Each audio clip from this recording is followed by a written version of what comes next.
그래서 다시 한번 인사할게요. 새해 복 많이 받으세요. 예, 새해 복 많이 받으세요.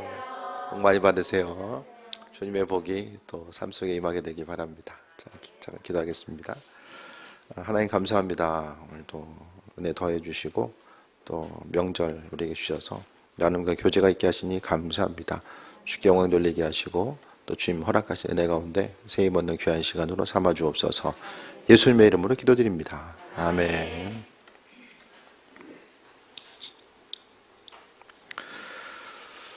고린도전서 13장을 이제 사랑장이라고 이야기하죠. 신앙의 핵심이 사랑인데, 우리가 성경의 내용들에 대해서 계속해서 이제 들어오잖아요. 그러니까 우리는 이제부터는 내가 알고 있는 성경에 관한 지식들, 알고 있는 것들이 내 삶의 여정과 무슨 상관이 있을까? 이게 말씀이 아무리 좋은 게 있어도, 아무리 좋은 약이 있어도 내가 먹지 않고 사용하지 않으면 나와는 상관없는 게 되잖아요.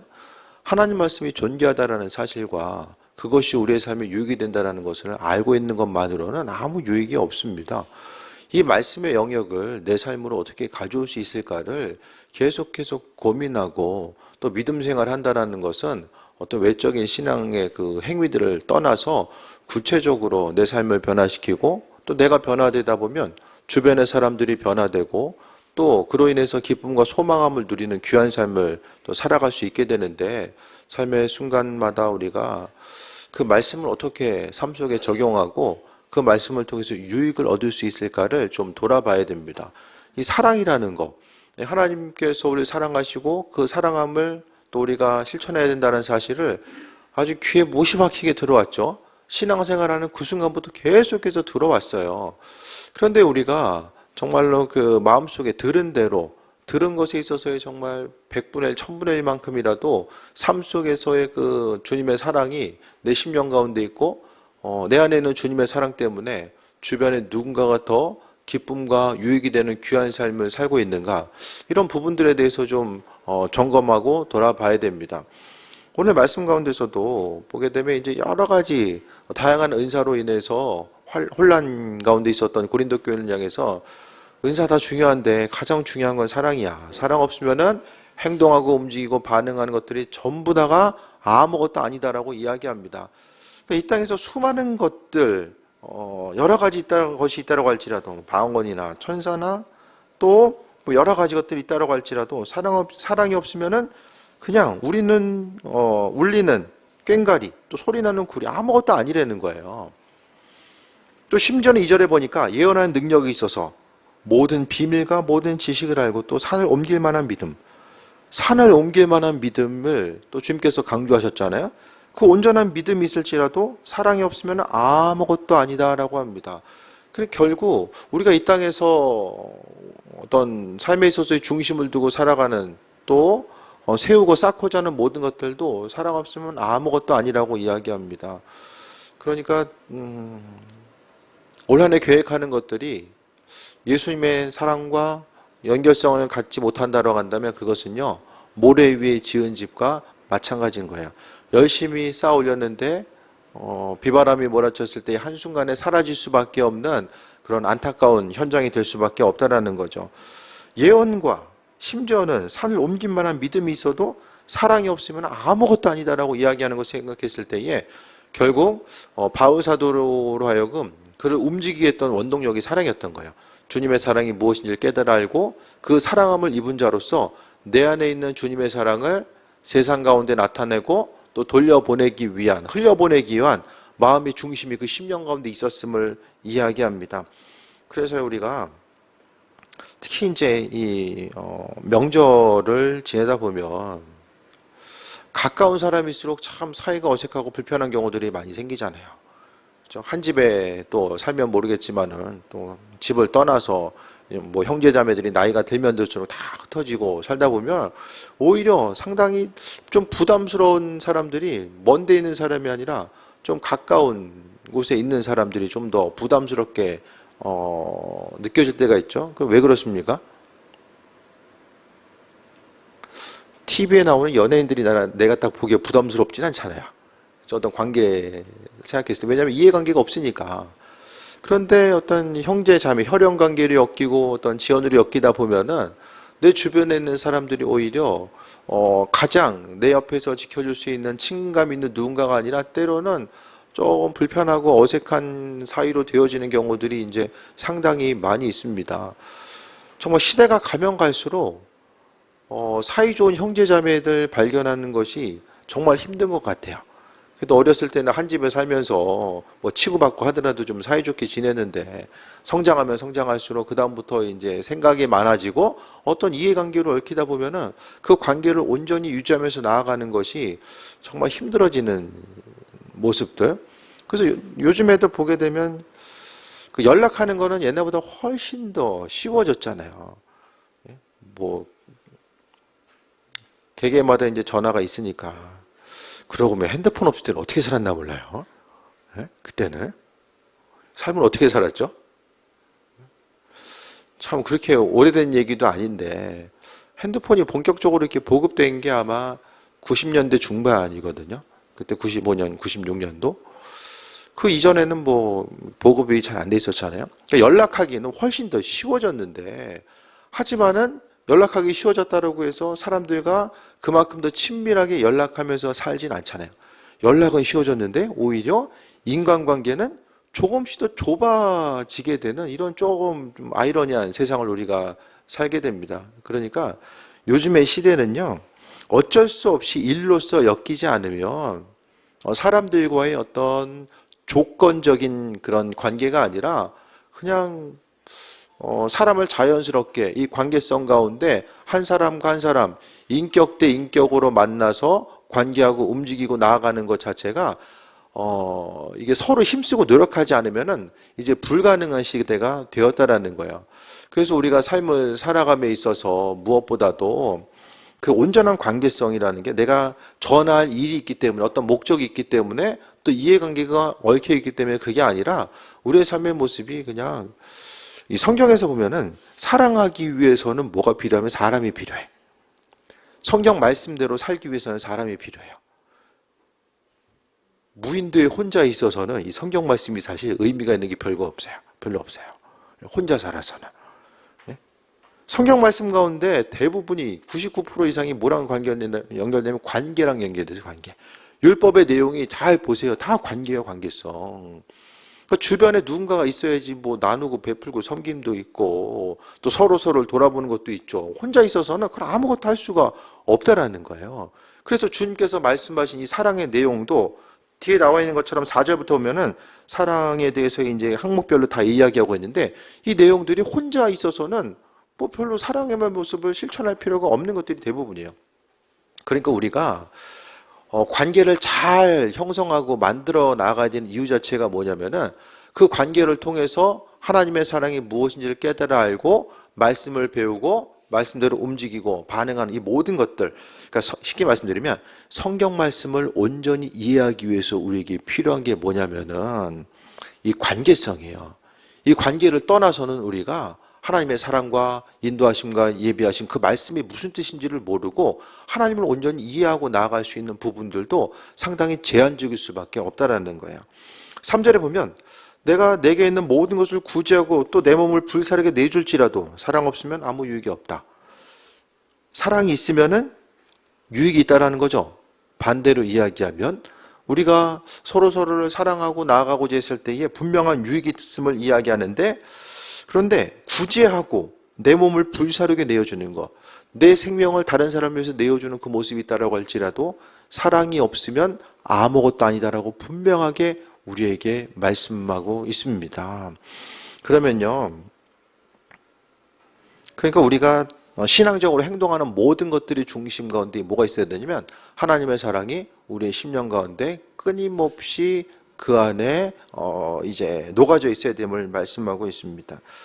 사랑하는 거, 그러니까 누군가를 이제 관계를 형성해 나아감에 있어서 어떤 서로 도와가면서 윈윈할 수 있는 내가 이 행동을 했기 때문에 내가 얻게 된 어떤 가치가 있고 또 어떤 이득이 있는 그런 관계성을 떠나서 그냥 한 사람을 향해서 성경은요 다른 사람을 향해서 구제하고 또 나누고 섬기고 사랑했을 때 특히 나에게 돌아올 가능성이 없는 사람에게 행하는 것을 가장 가치 있게 여깁니다. 예? 나랑 아주 친밀하게 있는 사람, 내가 다른 사람을 도와주고자 했을 때에 그 사람으로부터 다시 한번 받을 만한 가능성이 있는 사람이 아니라 내가 흘려보내고 나서 그 흘려보는 것 자체가 이 땅에서 나 자신에게 그 사람에 의해서 다시 돌아올 가능성이 전혀 없는 그 사랑을, 그런 나눔과 섬김을 가장 귀하게 여긴다라는 거예요. 그래서 믿는 자로서 항상 우리는 잊지 말아야 될 것은 주님께서 갚아주시고 함께 하시기 때문에 우리가 해야 될 것은 부지런히 흘려보내는 것, 그 중심에는 아버지의 사랑과 인도하심이 있습니다. 그래서 신앙인들은요, 항상 잊지 말아야 될 것이 주님의 사랑이 우리 심령 가운데 있는 것. 그러니까 예수님이 내 안에 계시면 주님의 그 사랑이 내 안에 있기 때문에 다른 누군가를 바라보고 또 함께하고 어떤 공동체 가운데 있어서도 몸을 먼저 움직이고 섬길 수 있는 부분이 바로 자연스럽게 이제 흘러나갈 수밖에 없는데, 왜냐하면 그것이 바로 예수님의 성품이고 사랑 자체가 또 그분의 성향이기 때문입니다. 그래서 오늘 13장 1절에서 3절까지는 사랑 없으면 아무것도 아니다. 아무것도 아니다. 그래서 우리가 열매 맺는 귀한 삶을 살기 위해서는 주님의 사랑이 우리 심령 가운데 계속해서 있어져야 돼요. 사랑 없이 돕는 거, 사랑 없이 기도하는 거, 사랑 없이 행하는 모든 것들이 사도 바울은 분명하게 아무것도 아니다라고 말씀합니다. 그래서 우리가 잊지 말아야 될 것은 사랑이 없으면은 믿음 또한, 또 예언 또한, 방언, 아무것도 소용이 없다라는 거예요. 그래서 열매 맺는 것 자체가, 그러니까 예수님께서 내 안에 계시면 삶이 열매를 맺을 수밖에 없거든요. 그러니까 그 예수님이 나와 함께 하심의 증거 자체가, 이전에는 다른 사람을 향해서 섬기는 거, 또 사랑함 자체가 억지로 막 의지를 동원해서 막 하기 싫은 거 억지로 막 했다라고 한다면, 이제부터는 그냥 자연스럽게 주님을 향한 사랑, 아버지께서 내게 베풀어 주신 사랑을 어떻게 주께 보답할 수 있을까? 핵심은 주님한테 직접 하는 것이 아니라 옆 사람을 통해서 움직여지는 거죠. 그럼 사랑은 무엇입니까? 4절부터는 사랑은 계속해서 항목을 나열하고 있죠. 오래 참고, 온유하고, 시기하지 않고, 자랑하지 않고, 교만하지 않고. 이게 다 뭡니까? 혼자 있어서는 할 수가 없어요. 그래서 성향상 다들 사람 만나는 거 힘들어하는 성향이 있고요.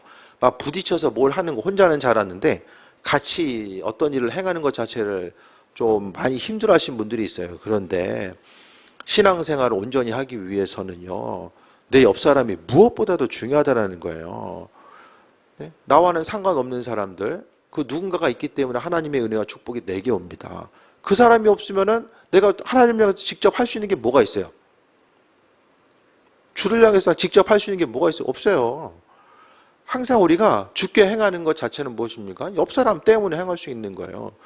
그래서 나를 힘들게 하는 많은 사람이 있다고 할지라도 성경에서 보면은 나에게 잘해주는 사람, 내게 유익을 주는 그 사람에게 잘해주는 것 자체가 이게 무슨 유익이 있겠냐. 분명히 주님께서 말씀하시잖아요. 그러니까 우리의 삶도 마찬가지입니다. 나를 힘들게 하는 사람, 정말 육신적으로 힘들고 좀 저 인간 좀 안 보고 살았으면 좋겠다라고 생각할지 모르겠지만, 정말로 내가 이 땅에서 큰 복을 받는 비결은 그 사람을 향해서 그냥 주님 때문에 그냥 한번 이렇게 해줄게, 그게 아니라 옆 사람이라도 긍휼히, 나를 힘들게 하는 누구라고 할지라도 긍휼히 여길 수 있는 그런 마음, 그게 아버지의 마음이죠.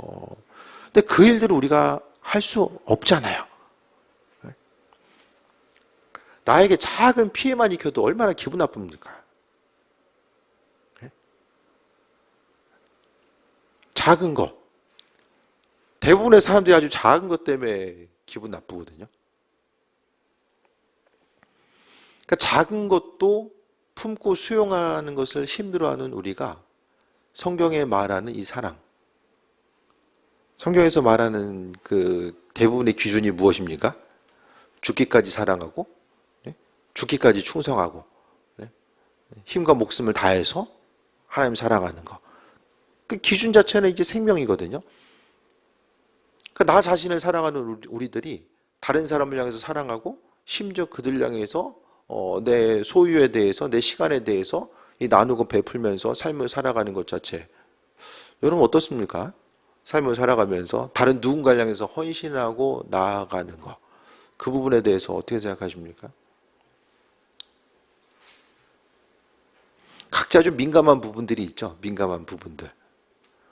다른 누군가를 향해서 흘려보냈을 때. 그러니까 그 마음이 정말 그것도 은사인 것 같아요. 다른 사람의 말을 잘 들어주고 또 그들을 향해서 헌신하고 수고하고 봉사할 수 있는 것도 하나님께 주신 귀한 은사입니다. 그런데요, 그 은사가 없다라고 할지라도 오늘 성경 말씀을 통해 보게 되면 하나님의 사랑을 입은 모든 이들이 그 사랑을 나누고 베풀고 나아가야 되는 거.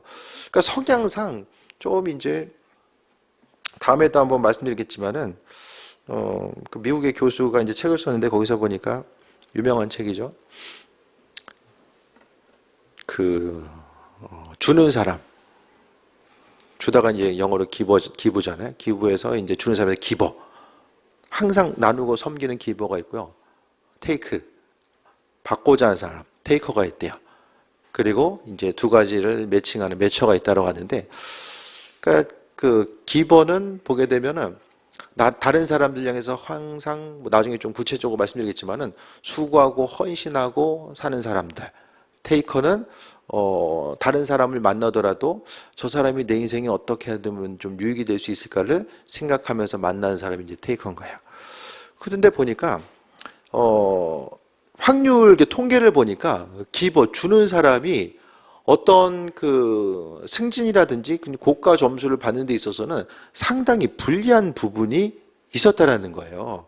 그러니까 테이커보다 다른 사람들을 조금 내가 유리한 방향으로 이용하려고 하고 또 스스로 주는 것보다는 줘도 테이커는 주는 것도 왜 주는지 아십니까? 받기 위해서 주는 거예요. 그게 테이커예요. 근데 그 사람들에 비해서 어떤 평균적으로 영업 실적이라든지 그런 부분이 좀 부족한 실적으로 나오는 경우들이 이제 기버가 많은 거예요. 그런데요, 한 가지 놀라운 것은 최상위 개념 있잖아요. 조직을 이끌고 조직에서 정말 인정받는 사람들은 대부분이 기버라는 거예요. 주는 사람.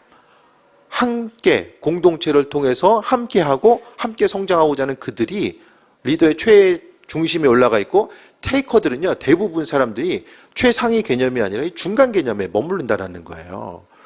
그러니까 세상적인 연구 통계도 이제 그와 같은 것을 이야기하거든요. 성경 말씀 가운데서도 주는 것이 받는 것보다 복되다라고 말씀하고 있잖아요.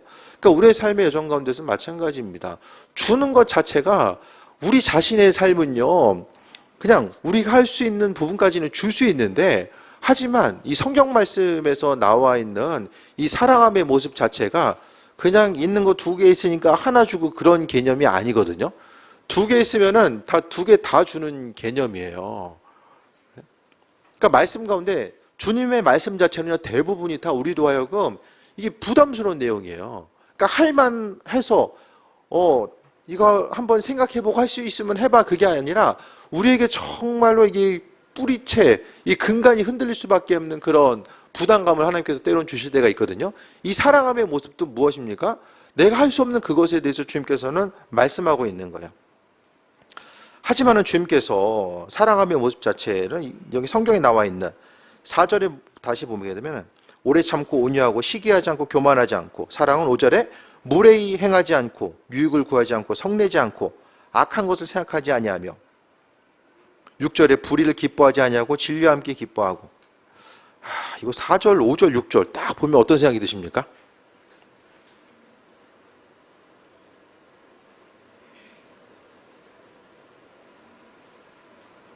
만만하게 그냥 할 수 있어요? 아니면 나랑은 별로 상관없는 얘기처럼 들으세요? 대부분 상관없잖아요, 우리랑. 예? 나와는 좀 상관없는 어떤 특별한 사람들의 이야기. 근데 사랑이라는 개념 자체가 이거라는 거예요. 성경 한 구절, 한 구절이 정말로 부담스러운데, 하지만은 주께서 이 부담스러운 얘기들을 우리에게 요구하신 이유는 제가 계속 말씀드리지만은 예수님께서 내 안에 계셨을 때만이 이 일들이 가능함을 이야기하고 있고요. 그 다음에 4절부터 7절까지 중에서 가장 반복되는 내용이 무엇입니까? 참고 견딘다는 거예요. 참고 견딘다는 내용이 바로 사랑의 항목을 이야기하면서 가장 많은 부분 이야기하고 있어요. 그러니까 참고 인내하지 않으면 사랑할 수 없다라는 거예요. 관계성 가운데서도 마찬가지로 다른 사람들의 관계성 가운데서도 참고 인내하는 거. 여러분 참는 거 중에서 뭘 참는 게 제일 힘들죠? 참는 거? 말 참는 게 제일 힘들잖아요. 하고 싶은 말 참는 게 제일 힘들어. 안 그러세요? 말을 해야 되는데 참아야 돼. 주님 원하시는 이 사랑함의 모습이 있기 위해서는 말을 참아야 될 때가 많이 있죠. 그래서 오늘 본문 가운데서도 참는데 뭘 참냐? 모든 것을 참고 모든 것을 믿으며 모든 것을 바라고 모든 것을 견디느니라. 모든 것 참고 다 견뎌라. 예. 이 사랑함의 모습 자체, 이웃을 사랑하는 거, 또 주변 한 사람 한 사람을 사랑하는 이 모든 것들 가운데 특히 이제 가족 공동체 가운데서도 함께 붙어서 살다 보면 그만큼 상처를 주고받을 일도 많아져요. 이웃 사람 때문에 상처받는 일 별로 없잖아요. 가족들끼리 함께 살다 보면 상처받을 일도 많아지거든요. 그 관계성 가운데 상처받았다고 해서 할 말 다 하고 살면 어떻게 됩니까? 관계가 유지가 안 돼요. 형성이 안 돼요. 오늘 주님의 말씀 자체는 무엇입니까? 견뎌라. 참고 견뎌라. 그거 말씀하고 있어요. 아버지의 사랑이 있는 사람들은 그래도 주님께서 하실 줄 믿고 아버지 마음이 있기 때문에 견디고, 주님의 사랑이 없으면 어떻게 됩니까? 이를 악물고 견디는 거예요. 견디고자 했을 때 그냥 이를 악물고 견디고 싶으세요? 아니면 기쁨으로 그래도 주님께서 나 같은 죄인 용서하시고 사랑해 주셨으니까 그 사랑함을 입은 자로서 다른 사람을 향해서 인내함으로 나아갈 수 있는 그런 부분, 그걸 이야기하는 거죠.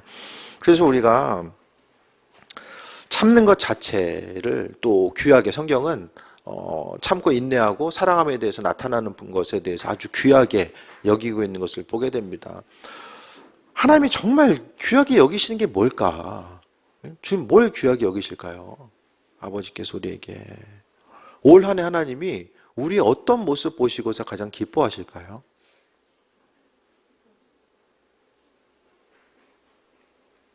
어떤 모습일까요?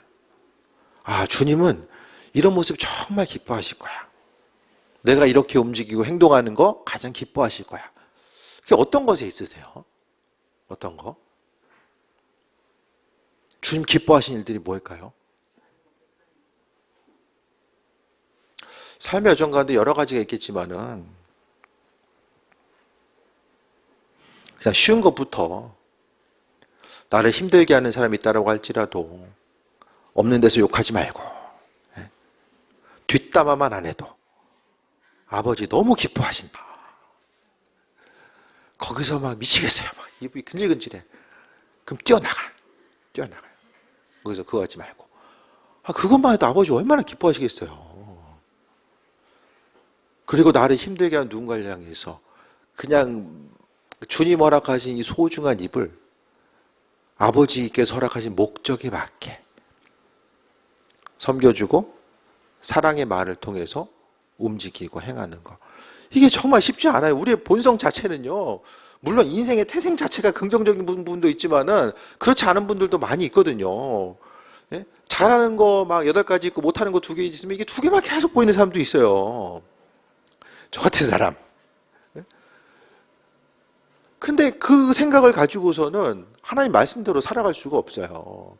주님 기뻐하신 일들을 행하기 위해서는 그냥 아버지 시선으로 좀 세상을 보고자 하고, 할 말이 있지만은 그래도 좀 참고 살아가는 거. 저도 가끔 그 생각을 해요. 애들한테 막 이렇게 잔소리 하면서도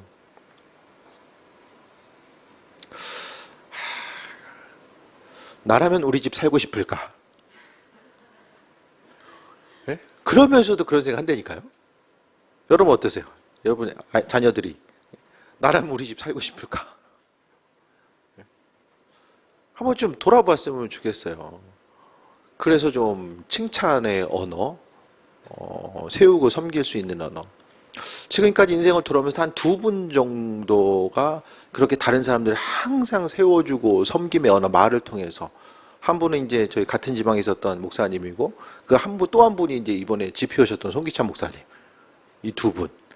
만날 때마다 항상 그분들은 뭐 부정적인 얘기를 한 적이 없어요. 항상 세워주고, 힘들어 보이는 상황 가운데서도 긍정의 언어를 이야기하고 나아가는 그 한 사람 한 사람. 사랑함 자체가요, 당장 우리가 다른 사람을 위해서 죽어줄 수 있는 그 뭔가가 그게 아니라 할 수 없잖아요. 처음부터 그게 어떻게 돼요? 이 관계를 형성함에 있어서 무엇보다도 예수님의 시선으로 다른 사람들을 좀 바라보려고 하고, 사람과 사람끼리 그냥 인간적으로 육신과 육신이 부딪히는 그런 관계를 떠나서 그 안에 내 안에 있는 예수님이 계시기 때문에 내 안에 예수님을 통해서 그 사람을 만나고 주님께서 마음에 감동 주시는 대로 그 사람에게 이야기하고 또 섬겨주고 나아가다 보면 식구들끼리 만나는 것도 그냥 명절만 되면 이게 뭔가 좀 관계가 부담스러운 경우에 있어서는 좀 어려움이 있는데, 그게 아니라 그래도 조금이라도 한 번 더 만나고 싶고 또 나누고 교제하고 싶은 그런 모습으로 이어질 수밖에 없지 않을까 생각해 보게 됩니다. 그래서 이제 뒤에 보게 되면 우리는 부분적으로 알고 부분적으로 예언하나 온전한 것이 올 때는 부분적으로 하던 것이 패한다. 온전한 것은 그리스도 예수거든요.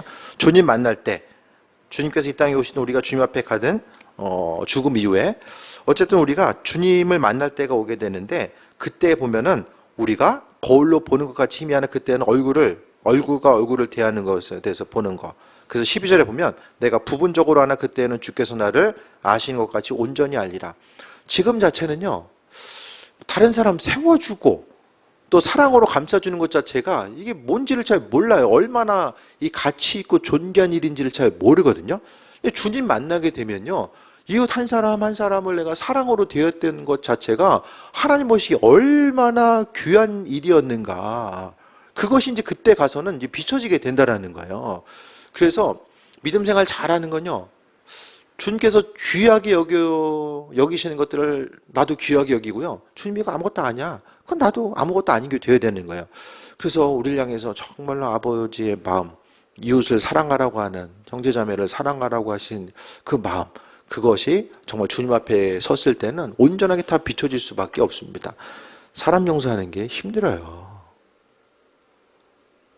특히 이제 마음에 인격과 자존감에 이게 상처가 생기면 정말 다른 사람들 용서하는 게 힘들거든요.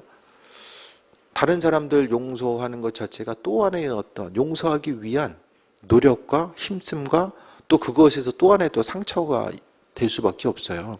그런데 우리가 큐티에서도 보면 많은 사람들이 말씀을 통해서 예수님 때문에 치유받고 다른 사람들 용서해 나가는 과정들, 큐티 간증글에도 상당히 많이 비춰지잖아요. 온전한 용서는요, 그리스도 예수 주님 안에서밖에 이루어질 수가 없어요. 주님 아니면은 그 용서가 어떻게 이루어집니까?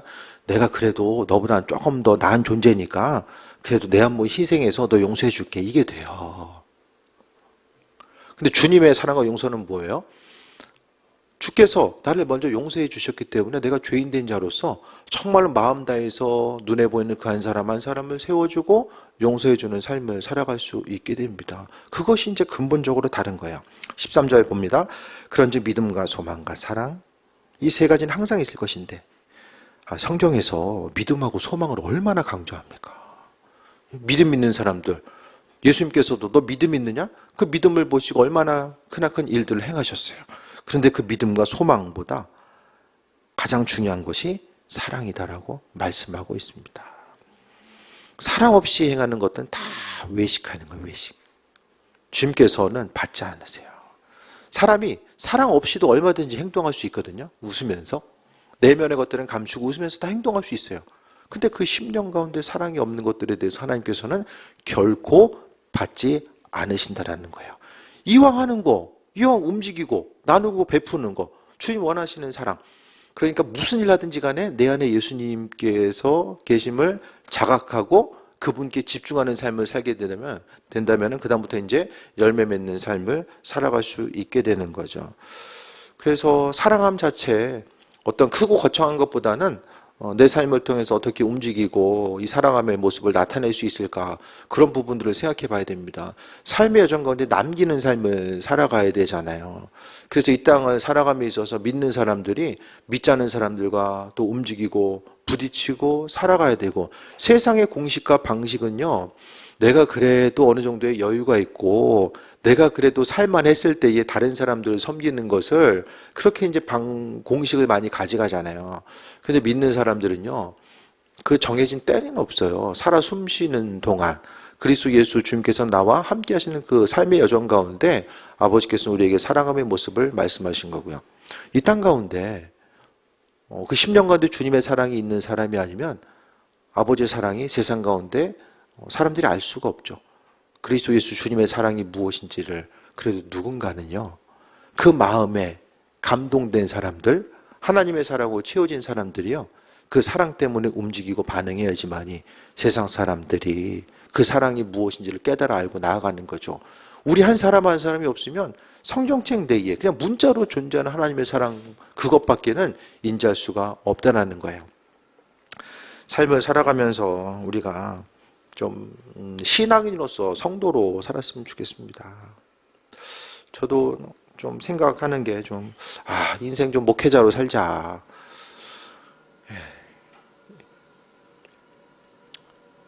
교회가 어디 수도원이나 산꼭대기에 있는 게 아니라 지금 이 편의점에 있잖아요. 이 세상 가운데 이 속세의 한복판에 있다 보니까 여기서 참 이게 목회자로 이게 성직자로서의 삶을 사는 것 자체가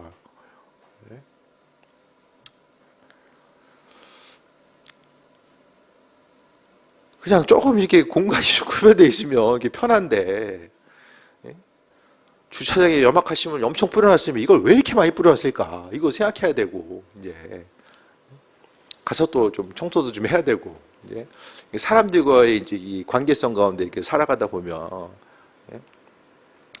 이 본질을 좀 잊고 살 때가 많이 있거든요. 그래서 어쨌든 각자 계획과 목표가 있겠지만은, 저도 좀 목회자로서 삶을 살자. 그런 생각을 다시 한번 좀 해보게 되고, 여러분도 이제 신앙인으로서의 삶을 어떻게 살아갈 수 있을까? 항상 좀 받는 것보다는 주는 것에 좀 마음의 중심을 두고 하나님께서 허락하신 은혜 가운데 나누는 삶을 살다 보면 아버지께서 은혜로 또 베풀어 주시고 함께 하심을 기대하고, 작은 것들 말씀을 통해서도 유익이 없다, 사랑 없으면 유익이 없다, 하지만 사랑을 통해서 다른 사람을 위해서 나눠주고 헌신하는 것, 그러니까 결국 모든 것이 다 주님께 하는 거예요. 주님께. 그래서 이번 명절 연휴 기간 동안 누구를 만나고 어떻게 움직일지 모르겠지만은 주님의 사랑으로 잘 섬겨주시고, 내 마음을 아프게 하는 누군가가 있다라고 할지라도 그래도 사랑의 마음으로 품어주고, 또 아버지께서 내 안에 계시기 때문에 그리스도 예수로서 그 사람을 만나고 대하고 움직이고자 했을 때 나로 인해서 정말 힘들어하는 누군가, 소망을 잃어버린 누군가가 새 먹고 또 승리하는 삶을 살게 될 줄 믿습니다. 그래서 기쁘고 행복한 삶, 오늘 말씀처럼 주님의 사랑이 내 안에 있어서 그 사랑 때문에 새 먹고 승리하는 귀한 삶 되시기를 축원드립니다. 우리 주신 말씀 기억하면서 잠시 통성으로 기도합니다. 주님 감사합니다. 우리의 삶의 주인 되셔서 일하셨고 앞으로의 삶의 여정 가운데 함께 하실 줄 믿습니다. 올 한 해 살아감으로써 주님을 기쁘시게 되는 삶이 되기 원하오니 인도하여 주시고, 무엇보다 올 한 해 영육간의 강건함 더하여 주셔서 주님만 증거하는 삶, 아버지 영광 나타내는 귀한 삶으로 함께 하옵소서. 예수님의 이름으로 기도드립니다. 아멘.